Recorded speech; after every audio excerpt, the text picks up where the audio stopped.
Hey everybody, it's batjac JW and you're tuned in to Chatbox. So thank you for tuning in and clicking on this. So yeah, the weather out here has been cooling down. It's been really nice, and I guess I figured I'd share some of my thoughts on being out here in the middle of the desert, Arizona. So what was that like for, I guess, somebody like me that was going from an island to the desert? What is that like? I moved out here basically during winter, and then I got to experience how cold it was, and I personally like the cold. So, and then went from that to the heat of the summer. And a lot of people told me that even before I moved, oh, be careful of that heat. The heat's going to kill you. It's just going to be excruciating. You're going to hate it. The heat's going to just drive you crazy. Yada yada yada. In reality, so here's my full thoughts on, or input on that, I guess, what I thought about it. The chat about it. What a lot of people don't know is I actually used to live in Colorado. I've lived in Colorado for a while, and it used to get pretty hot there. Although for the most part it's nice weather, but there would be times where it would get 105, or I think it even peaked maybe at 110 or so. But I do remember that, and remember feeling that dry heat. So it was like, oh, okay. So upon moving out here, keeping that in mind, well, okay, now we're not talking about Colorado, we're talking about the desert, the Arizona, desert, and the brutality of it all, everything like that. So how is this gonna stack up? So, okay, well, I am always been one to handle heat pretty well. It never really would bother me. In fact, a couple of times I remember when I was living back on the island right before I moved out here, getting in your car right after work, I would get late afternoon and sit in the car, and I'm sure in the car would be like 100 degrees or something. It was pretty hot. So I would sit in there for a little bit and see, just like, hey, am I going to be able to take this? Questioning myself. But no, I was always able to handle heat pretty well. So when I got out here, I remember, friends of mine and people telling me, oh, it's going to get pretty crazy there. It's going to get hot. I don't know. So I just remember every time as winter faded off and summer was approaching, I would remember hearing things like, "Oh, just wait, June's gonna be hot. June's gonna be a hot one. June is coming," and June came, and I'm still outside with a flannel on and not really being bothered by heat, and it was 110 or something, and then it was like, oh, this weekend, you wait till this weekend. Now this weekend's going to be really hot, and then the weekend would come, and it'd be like, oh, okay. And then it was like, so once June passed, it was like, oh, wait till July. July's really going to nail, July, threatening me with July again, And then, July came, and it was like, okay, yeah. Okay, it's hot out, and then it was like, oh no, August though. August is gonna be really, Then they say, oh, wait till the monsoon season comes, because then the humidity is gonna be here.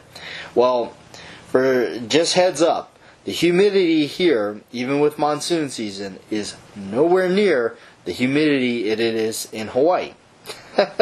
When it would be 90 degrees out with high humidity, because you're basically living next to the ocean, or in the middle of the ocean, with the ocean just right next door to you. You walk right down and step in the water. So, but no, I must say, the heat never really bothered me. Was it so crazy that it would make me go scream and say, no, I got to get out of this desert? No, nothing like that. But now here it is. October is rolling around. As September is coming to a close, and here it is. October is coming, and it's being nice. Nice out in the evening. It's nice and cool. The mornings are nice and cool. It stays a little cooler for longer in the mornings, which is nice. And I'm already experiencing that. Here it is, late September. So that's really awesome. I like the location of where I'm at right now because I'm really close to a lot of essential stores that you would need, and including grocery stores. Restaurants. Grocery stores is what I mean is the essential part. Living really close to, say, like Albertsons and stuff. So it's really a short drive to run over there and pick up some stuff, of course. And and then if I want to, there's a lot of restaurants out here, so it's fairly close, within 5 minutes, 6 minutes, 7 minutes, under 10 minutes, let's say that. Let's just put a cap on that one right there. Under 10 minutes. So, that's neat. And then, of course, one of my favorite gun shops is right down the way. It's called Thunderstick. I like them a lot. It's a true mom and pop shop there. And I always go out of my way to support mom and pop businesses, especially gun shops, because that is, to me, the heartbeat of an American gun shop. That's what it should be. That's what it's all about. It shouldn't be about a corporate thing, in my opinion. That's just how I feel about it. I just don't feel that corporate takes care of you or cares about you or cares that you buy that gun from them or not, because they're full of money and their pockets are really deep, and they really don't care. But mom and pop will always take care of you. They'll always remember you. They know when you haven't been in there. So if you're a frequent customer, that is. So that's what I like. Anyhow, the location where I'm at is really good. I like it because it's close by to a lot of stuff, and of course I love buying DVDs, so I'm really close to a lot of cool pawn shops that have DVDs, and of course one of my favorite stores, Bookman's. No joke, I love Bookman's. I go into Bookman's more than anything out here because I love just DVDs and books and stuff, so I'm always in there buying stuff. So that's always good. And I just recently, when I was at Albertsons, I broke it open tonight. I have this. Hear that? Yeah, that's the bottle. Calm down now. Okay, it's just root beer. I grabbed it because now the cool thing out here is there is such a selection of soda pop. You can just grab anything. I've had a couple videos, short little videos on it, walking up and just always being marveled, like, man, look at this. What's this, So this one here is called Brownie Caramel Cream Root Beer. It says since 1929. Now, maybe some of you know this company. What does this say? Orca Beverage Incorporated. Cool stuff. I've never had this until tonight, right now. I am actually tasting it while recording this. Can you believe that? For the first time, I am having this Brownie Caramel Cream Root Beer. Am I making you thirsty?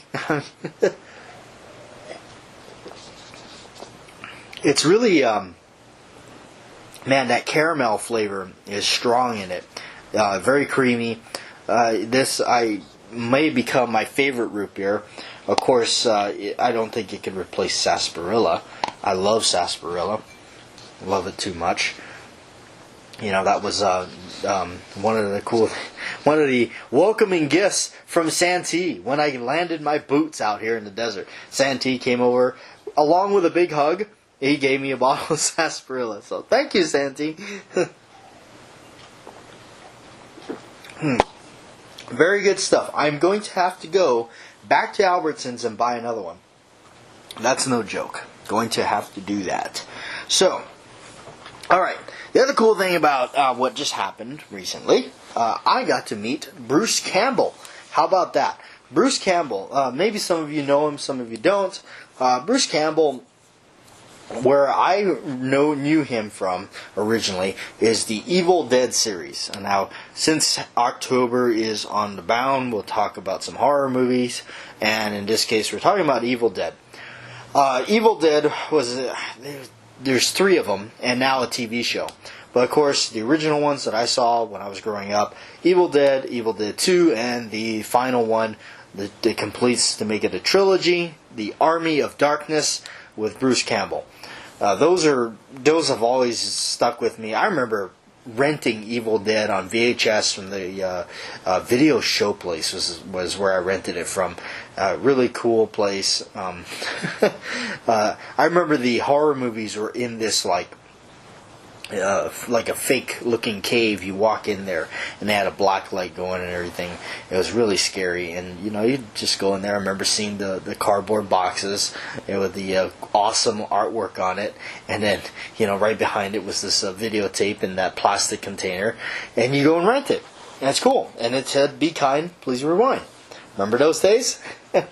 Alright, so I rented this and I went home and watched it, and I just remember just shaking my head thinking, what in the world did I just watch? This movie was so outrageous, I just couldn't believe what I just watched. So, of course, later when I saw it for sale at Walmart in the VHS dump bin for $4 or something, I bought it. Yes, I bought it immediately, and from there, when I learned it was a part 2, of course I bought the part 2 and then watched The Army of Darkness, and then became really fascinated with it. And it's a great movie. It's a slapstick kind of comedy. It's not necessarily scary. It's more like a slapstick kind of bit, and that's because I believe the director, Sam Raimi, is a big fan of the Three Stooges. So, and of course you got a goofball like Bruce Campbell in it. What a perfect actor to do it. So, recently out here at Barnes & Noble, had the newest book that Bruce Campbell had written called Hail to the Chins! Further Confessions of a B-Movie Actor by Bruce Campbell there. So alongside with Craig Sanborn, I believe is the other guy he co-wrote it with. But really cool. I got my wristbands in there. Oh no, they're stuck to the page. I did not want that to happen. Okay, so I got my wristbands in there that I got because Barnes & Noble was doing a special with this. Bruce Campbell was going to be at the store. I went. It was absolutely free. It was free to get in there, free to meet him and have him sign your book. Awesome. You have to buy the book though. The book is not free. So I got it and he signed my book. I got it right there, and that's really neat. So, one of the things I guess I wish they would have done, which I can't complain too much because it's free. Now if I would have paid, I would have been a little bit more ticked by it. But, let's say this. I wish he would have at least been able to kind of, when you're doing the signing, I wish he kind of would have looked up at the camera and said, hey, hello, or something like that, or even just kind of pose a little bit. But, now to give, I guess, somewhat credit to that, there was over 700 people there. So, you're trying to get this book signing done. I guess, to take, I don't know, maybe it's just me, but taking that extra couple seconds, hey, looking up, thank you, but no, he was cool. I'm not dogging the guy at all. He was really cool, very down to earth, very funny. Signed my book, said hi, thanked me for buying the book, thanked me for coming out, and that's really important. I believe, these guys like that they thank the fans, they understand that. That's really neat. And what I got from meeting Bruce Campbell was he was a real down-to-earth guy, not one of those, egotistical guys that were just, I've seen some really nasty videos of fans going up to, some celebrities and, hey, can I get your autograph? And it's just like, I've actually heard terms like, things like, I don't owe you anything, get away from me kind of thing. And it's like, wow, really? I would never do that to somebody, especially, just if somebody's a fan of some work that you've done, especially if you're in the public eye, doing stuff, you should, I just always felt like, give back to those people because it's important. Without them, you're nothing, right? It's not worth doing. It's not worth recording this. It's not worth making a video. It's not, it's like if nobody's going to go see it, if nobody's going to go watch it, listen to it, anything like that, then what good is it? It's that's just how I feel about that. Anyway, man, I am really going to have to go back and get some more of this brownie caramel cream root beer. It's really good. It's really good. But I'm afraid to look at the sugar content. Okay. It's not too bad. I'm not going to say it. Let's put it this way. If you are going to go and get this and try it, this brownie caramel cream root beer with the little smiley boy on the front. Let's see, the label is a circle there with the red, white, and blue. If you are going to go check this out, I would say treat it like a treat. Don't be downing no 6-pack in one sitting. Hey, look, it says it contains milk. That's interesting. It contains milk. Now, here's the other thing. There is no high fructose corn syrup in this, which is a good thing. But it contains milk. That's interesting.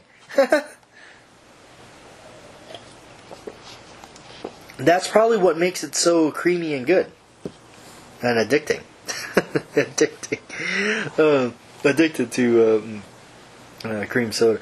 Alright, so what did I got some DVDs. I looted up some DVDs here from the store. What did I buy? I bought, since I was on a Bruce Campbell roll, meeting the guy and everything like that, what did I buy? I bought Bubba Hotep with him. It's like kind of a Elvis battling a mummy kind of movie. It's actually directed by Don Coscarelli, and I really am a big fan of Don Coscarelli from watching all the Phantasm movies. And if you watched some of my videos I just recently got the Phantasm box set some months ago on Blu-ray. Really cool. And now it's like out of print already. Why can't Phantasm stay in print? People, come on, let's get with it. So I bought Bubba Hotep, and then I bought the remake of Evil Dead. Alright, they did remake the movie. And from what I learned, Bruce Campbell was not a fan of the remake at first, the idea of remaking the film. Is it a good remake? Yes. Is it, let's put it this way, is it like a remake down to the T of what you would expect? I think the Evil Dead fans expect the comedy aspect, the slapstick, along with the excessive funny gore in it. So they took that idea and threw it out. What it is, the Evil Dead, I would say is more frightening, more geared towards a serious horror movie. Not really the slapstick or the funny aspect of it. Really just over-the-top violence, very horror. So if you're into that stuff, you might want to check it out. But I will warn you, it's pretty graphic, and it's very frightening. A lot more frightening than, of course, the other series, which is not really meant to be scary, even though, yeah, it's scary, but it's got that humor in it. That's what makes it fun. So it's just like a party. So, alright, what else did I get? I got another one. It's called Quarantine. Yes, we're on a horror movie roll. Like I said, it's coming to October. I got this movie called Quarantine. I remember seeing this in the theater.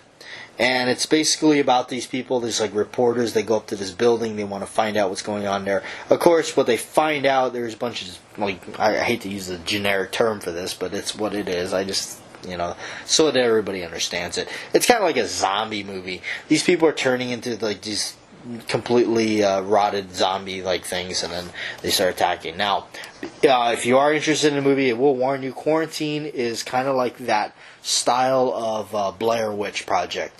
It does have that kind of shaky camera thing. Hopefully, I don't remember. I haven't watched it yet, so I don't recall how bad of the shaky camera thing it is. But sometimes when they're excessive, it kind of drives me nuts and makes me a little sick. When I was watching The Visit in the theaters, there was a moment there I almost walked out. I didn't, it was a little, the shaky camera thing was a little too much for me there. I almost walked out, I'm not going to lie. But I stuck with it. decent movie, but they need to be careful with that. I just don't do the shaky camera thing too much. I get motion sickness and it drives me nuts. Okay, the next one is Starship Troopers, the original. They made several, or I don't know how many they made, but really bad spin-offs of this movie, if you can call them sequels and making them into a franchise, whatever. Horrible, but from what I remember, Starship Troopers, the original, was pretty good. I do remember enjoying it. Again, I picked these up at pawn shops and stuff, so, I mean, they're like next to, like, $1, if not cheaper, in some cases, or maybe $1.50. So that's why I pick them up. This one's not bad. From everything I remember, it's pretty fun. So yeah, picked up Starship Troopers. Okay, on a serious note, back to some other movies. I picked up this movie and I've always liked it, and I'm glad I got it on DVD. I don't think I've ever owned it on DVD. Is Glory? Yes, Matthew Broderick, Denzel Washington, Carrie Elliott, and Morgan Freeman. It's about the Civil War. I remember seeing this, first time I saw this DVD, I was in high school. No, not high school, I'm sorry, middle school. Our history teacher set it up, we were going to watch it. We actually had to go home and get notes from our parents so we could watch it because it's rated R.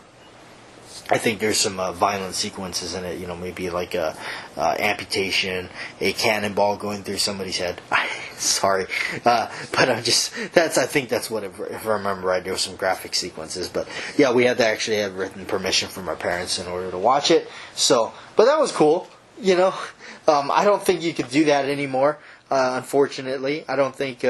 you could send your kid home with a note saying, "Hey, we're going to watch this R-rated movie. Will you give permission to your kid so we can watch it?" Some parent now would go, "Ah, my God, I can't. No way, no, what do you?"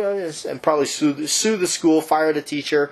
Everything goes crazy. You know how it goes. So, but no, I'm glad I was. I guess. I grew up at the tail end of before everything just went banana crazy. No, you can't do that. You can't say that. So, anyhow. Okay. I got this other movie called Harry Brown. It's got Michael Caine in it. It's actually a decent movie. It's one of those vigilante type movies, so if you're a fan of Death Wish, it's pretty much just a spin-off of Death Wish. It's pretty good. My favorite sequence in it is the gun buying sequence. That's always fun.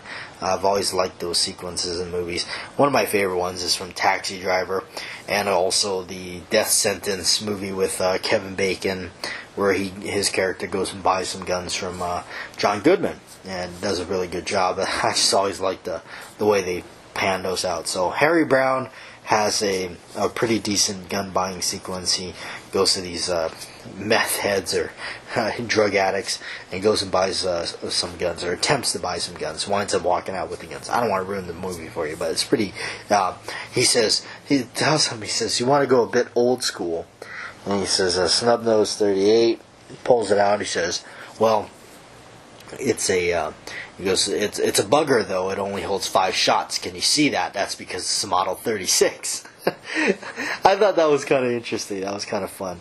I thought that was fun that they put that in there and just threw that in there. So, but out here anyway in Arizona, here at Old Tucson Studios, they're doing a Nightfall thing. So where they do the whole town up like Halloween and everything. I have not experienced that. I'm going to go because I think it's going to be fun. It sounds fun. I don't know. John, everybody says it's fun. So I'll have to check it out. So we'll be going out. But, also still working on the movie that I'm trying to film and do. So we got, of course, we got Dirty Dan on board with that. He's been working on it. I've been working on it too. Been doing some interesting stuff, finding some props and stuff for it. I got some more stuff that I found to incorporate maybe into it. So I hope that we can get that thing wrapped up and finished soon, but of course it's just time. Everybody's schedule conflicts, and it's very hard to get everybody to where the schedule lines up, and we can get it going. So, but it's fun though. If it wasn't fun, we wouldn't be doing it. And of course, offering something for the channel and everything like that. So, all right. Well, anyhow, that's what I got for you this time around for Chatbox. I hope you enjoyed it, and I'm glad you're around the channel and being a subscriber. So it's been a lot of fun. Anyhow, thank you very much, and thanks for listening, and I'll catch you later.